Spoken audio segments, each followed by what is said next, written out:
Cement ছাড়াই নির্মিত এক বিস্ময়কর প্রাচীন মন্দির বৃহদীশ্বরের গল্প 1200 বছরের পুরনো, কিন্তু আজও দাঁড়িয়ে আছে গর্বের সঙ্গে। আর অবাক করার মতো ব্যাপার হলো, এটি তৈরি হয়েছে এক বিন্দু সিমেন্ট ছাড়াই। স্থাপত্যের এই আশ্চর্য নির্মাণটি অবস্থিত তামিলনাড়ুর থাঞ্জাভুরে।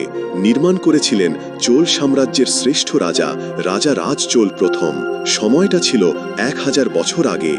মন্দির নির্মাণে ব্যবহৃত হয়েছিল প্রায় 1,30,000 টন গ্রানাইট পাথর। আর এই পাথর আনা হয়েছিল প্রায় 50 কিলোমিটার দূরের পাহাড় থেকে। না, তখন ট্রাক বা মেশিন ছিল না। হাজার হাজার শ্রমিক, কারিগর, প্রকৌশলী আর প্রচুর হাতি ব্যবহার করা হতো এই নির্মাণ কাজে। কিন্তু সবচেয়ে বিস্ময়কর দিক হলো, এই পাথরগুলো বসানো হয়েছে ইন্টারলকিং টেকনিকে, যেখানে প্রতিটি পাথর এমনভাবে কাটা ও জোড়া দেওয়া হয়েছে যাতে আলাদা কোনো সিমেন্ট বা বন্ধন দ্রব্যের প্রয়োজন পড়ে না। এই নিখুঁত গাণিতিক পরিকল্পনা আমাদের প্রাচীন ভারতীয় ইঞ্জিনিয়ারিং জ্ঞানেরই প্রমাণ। কিন্তু এখন আসি আসল বিস্ময়ের জায়গায়। এই মন্দিরের সবচেয়ে উঁচু অংশ বিমানা, যার উচ্চতা 66 মিটার, অর্থাৎ তাজমহলের চেয়েও উঁচু। আর তার চূড়ায় বসানো আছে এক 80 টন ওজনের বিশাল পাথরের টুকরো। এ যেন বাস্তবেই এক প্রাচীন ইঞ্জিনিয়ারিং থ্রিলার। মন্দিরের ভেতরে ঢুকলেই আপনি ফিরে যাবেন 1000 বছর পেছনে।